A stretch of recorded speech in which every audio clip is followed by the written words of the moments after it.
Right, మళ్ళీ వెళ్దాం. Right, Mastan Rao గారు. యా, గుడ్ ఆఫ్టర్నూన్ అండి. నాకు తెలిసి మీరు కూడా చూసారని నేను అనుకుంటున్నాను ఆ పీడిఎఫ్ని లేదా 188 పేజీల బడ్జెట్ని. సో నాకు తెలిసి సబ్జెక్ట్ టు కరెక్షన్, నాకు తెలిసి నేనైతే ఏది రాంగ్గా చెప్పినట్టయితే లేదు. నేను I have gone and I have read the entire pages of it.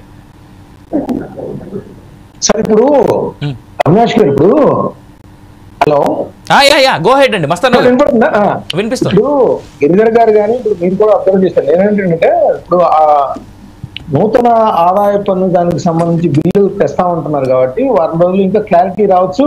ఇప్పుడు జనరల్ గా ఏంటంటే మీరు అబ్జర్వ్ చేస్తున్నారు బట్టి ఎవరైనా చెప్తారు, జనరల్ గా ఆదాయ పన్నుకి సంబంధించి ఒక స్లాబ్ తీసుకొచ్చినప్పుడు అంటే ఇప్పటి వరకు అనుసరించిన విధానం ఏంటంటే స్టాండర్డ్ డిడక్షన్స్ కానీ లేదంటే స్లాబులు కానీ ఆదాయమే ప్రాతిపదికగా తీసుకున్నారు. అంటే అది వేతన జీవితాలు కావచ్చు లేకపోతే వ్యాపారస్తులు కావచ్చు, ఎవరైనా అనేది పాయింట్.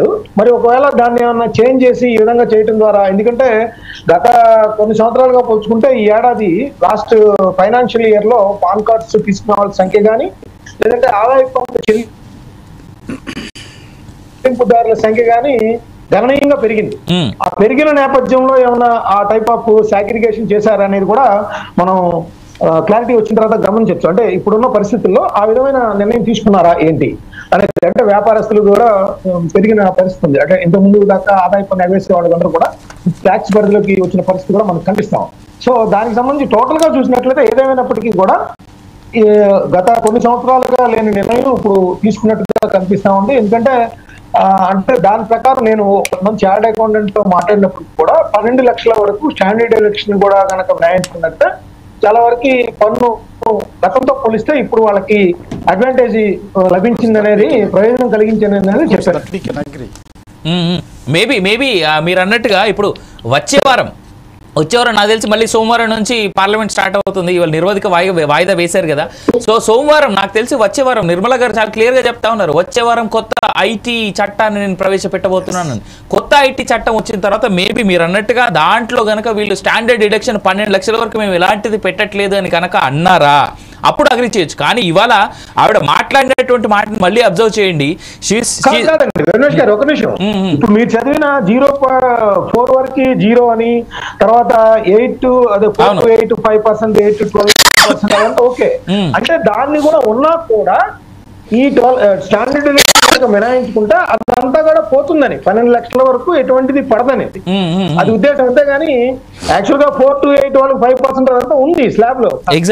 స్టాండర్డ్ డిడక్షన్ కనుక పరిగణలోకి తీసుకుంటే అది కూడా మినహాయింపుకు జరుగుతుంది అనేది పాయింట్. 12 లక్షల వరకు ఎటువంటి ట్యాక్స్ పడకుండా ఉండే అవకాశం ఉంటుంది. కానీ మస్తాన్ గారు to be precise, to be honest చెప్పండి, నిజంగా ఎంతమంది సార్ భారతదేశంలో ఉన్నటువంటి వాళ్ళు ఎంతమంది ఏటీజీ ఏటీసీకి సంబంధించి అవే ఇన్ఫర్మేషన్ ఉండి దానిపైన ఇన్వెస్ట్మెంట్స్, హెల్త్ ఇన్సూరెన్స్లు కావచ్చు, లేదంటే మెడికల్ ఇన్సూరెన్స్లు కావచ్చు, లేదంటే లైఫ్ ఇన్సూరెన్స్లు కావచ్చు, లేదంటే ఇంకో దాంట్లో ఇన్వెస్ట్ చేస్తున్న వాళ్ళు ఎంతమంది? అంటే అవినాష్ గారు ఇప్పుడు ఏంటంటే మనం ఈవెన్ ఎడ్యుకేటెడ్స్ అయినా కూడా లేదా ఆఫీసర్స్ అయినా ఇన్కమ్ ట్యాక్స్ పేయర్స్ లో చూసుకుంటే మనకి అసెస్మెంట్స్, ఈవెన్ ఐఏఎస్ ఆఫీసర్ అయినా అక్కడ ఎవరికో వెళ్ళి ఆడిటర్ దగ్గరికి వెళ్ళి ఏం చేయాలి చెప్పండి అంటారు తప్పితే వాళ్ళు దానికి సంబంధించి అవేర్నెస్ అయితే లేదు. వాళ్ళ ఆడిటర్ ఏదైతే చెప్తాడో, సార్ ఇదిగో ఈ పెరాలసిస్ వస్తే కొద్దిగా మినహాయింపు ఎక్కువ దొరికిద్దండి, లేకపోతే లాంగ్ డిసీజెస్ ఏమన్నా ఉంటే ఇంట్లో వాళ్ళకి ఉంటాయండి, ఈ విధంగా ఇన్సూరెన్స్ కడితే ఉంటుందని వాళ్ళు చెప్పింది ఫాలో అవుతారు చెప్తే, లేకపోతే పీవీఎఫ్ కడితే ఇట్లా ఉంటుంది. అంతేగాని సొంతంగా అవేర్నెస్ ఎవరికి లేదు. నిజానికి మీరు చెప్పింది 100% కరెక్ట్. అంటే నేను ఒకటి చెప్పదలుచుకున్నానండి, అంటే మనకి బడ్జెట్ కి సంబంధించి 2 తెలుగు రాష్ట్రాలు చాలా ఆతృతతో ఎదురు చూశాయి. ఆ ఎదురు చూసిన పరిస్థితి అంతా కూడా బడ్జెట్ వల్ల ఏం ప్రయోజనం ఈ 2 తెలుగు రాష్ట్రాలకి జరగలేదనేది అయితే నా అబ్జర్వేషన్ లో అనిపించింది. ఎందుకంటే బీహార్ సంబంధించి ప్రత్యేకంగా ప్రస్తావించారంటే అక్కడ ఎలక్షన్స్ ఉన్నాయని ప్రత్యేకంగా ప్రస్తావించారు. ఓకే, బీహార్ కూడా మీకు సపోర్ట్ చేస్తుంది. దానికంటే ముందు 21 ఎంపీలు ఇచ్చిన ఆంధ్రప్రదేశ్, అదేవిధంగా అసలు మీకు ఉన్న 238లో 8 స్థానాలు ఇచ్చిన తెలంగాణ ఉంది. వీటికి సంబంధించి వీళ్ళు కూడా చాలా అభివృద్ధి పరంగా చాలా ఇబ్బందులు ఎదుర్కొంటున్న పరిస్థితి.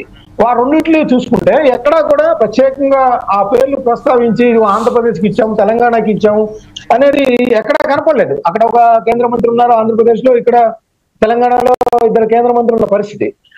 వాళ్ళు నిధులు రాబట్టడంలో అంటే ఒక పక్కన రేవంత్ రెడ్డి గారిని రోజు విమర్శించే వాళ్ళు ఈ బడ్జెట్ సందర్భంగా ఇంకో మేము ఇది తెచ్చాము, మేము పోరాడి తెచ్చాము, మన రాష్ట్రం ప్రత్యేకంగా ఇతర రాష్ట్రాలతో పోల్చుకుంటే వీటి కేటాయింపులు మన నరేంద్ర మోడీ గారి మీద ఒత్తిడి తెచ్చో, లేకపోతే నిర్మలా సీతారామన్ గారి మీద ఒత్తిడి తెచ్చో ఇవి చేసామని చెప్పుకోవడానికి ఒక ప్రాజెక్ట్ కూడా లేకపోవడం చాలా దురదృష్టకరమైన అంశం అనేది నేను చెప్తాను. ఇప్పుడు వాళ్ళు సమాధానం చెప్పాలి. పార్లమెంట్ సభ్యులు అక్కడ 21 మంది కానీ ఇక్కడ 8 మంది కానీ చెప్పాల్సిన అవసరం ఉంది. ఇందాక నేను ఒక స్వీట్ చూస్తాను అవినాష్ గారు, ఏంటంటే రామ్మోహన్ నాయుడు గారు కూడా మంత్రి, ఆయన కూడా ప్రభుత్వంలో భాగస్వామి, లేకపోతే కొంతమంది తెలుగుదేశం ఎంపీలు కూడా ఉన్నారు. ఇది డబుల్ ఇంజిన్ సర్కారు చాలా బాగా ఆంధ్రప్రదేశ్ కూడా చేశారనేది వాళ్ళు మింగలేక అన్నట్టు మాట్లాడిన పరిస్థితి ఉంది. ఎందుకంటే మారిటైమ్ పోర్టు ఏర్పాటు చేశారు, అది పోర్టులకు అభివృద్ధి, దేశంలో ఉన్న పోర్టులన్నిటికీ అభివృద్ధికి సంబంధించి మారిటైమ్ పోర్టు దానికి ప్రోత్సాహకాలు ఇచ్చారు, అవి చేస్తా ఉన్నారు. మరి ఆంధ్రప్రదేశ్ లో చాలా పోర్టులు ఉన్నాయి, దానికి ప్రత్యేకంగా కేటాయించారా? ఎక్కడ సమాధానం లేదు. విభజన చట్టంలో ఉన్న దుగ్గరాజపట్నం పోర్టుని ఏమన్నా ఇప్పుడు నిధులు ప్రత్యేకంగా నిధులు కేటాయించారా అంటే లేదు. రైల్వే జోన్ సంబంధించి ఏమన్నా ప్రత్యేకంగా నిధులు కేటాయించారా అంటే లేదు. వాటికి సంబంధించి విశాఖపట్నం, పోలవరం, అమరావతికి సంబంధించి బడ్జెట్ కి ముందే కేటాయింపులు వాళ్ళు ప్రత్యేకంగా అభిమానం చూపించారని చెప్పారు. మరి ఈ బడ్జెట్ ద్వారా ఇప్పుడు 50 లక్షల కోట్ల రూపాయల బడ్జెట్లు పెట్టినప్పుడు ఈ 2 తెలుగు రాష్ట్రాలకు సంబంధించి ఏదైనా ప్రత్యేక ప్రాధాన్యత ఇచ్చిన పరిస్థితి ఉందా అంటే క్వశ్చన్ మార్క్. ఎవరు చెప్పలేని పరిస్థితి. జల జీవన్ మిషన్ అంటారు, లేదంటే ఇంకేదో ఎంఎస్ఎంఈలకి రాయితీలు అంటారు, అవన్నీ ఎప్పుడు ఇచ్చాయనండి. ఈ బీహార్ మకాన బోర్డు అని పెట్టారన్నారు, రైతులకు సంబంధించి లేకపోతే ఐఐటి దాని సామర్థ్యాన్ని పెంచుతున్నా ఉన్నారు, లేదంటే కొన్ని రకాల ప్రయోజనాలు ఎయిర్పోర్ట్ అన్నారు. ప్రత్యేకంగా బీహార్ ని ప్రస్తావించినప్పుడు ఆంధ్రప్రదేశ్ ని కానీ తెలంగాణను కానీ ఎందుకు ప్రస్తావించలేకపోయారు అనేది నా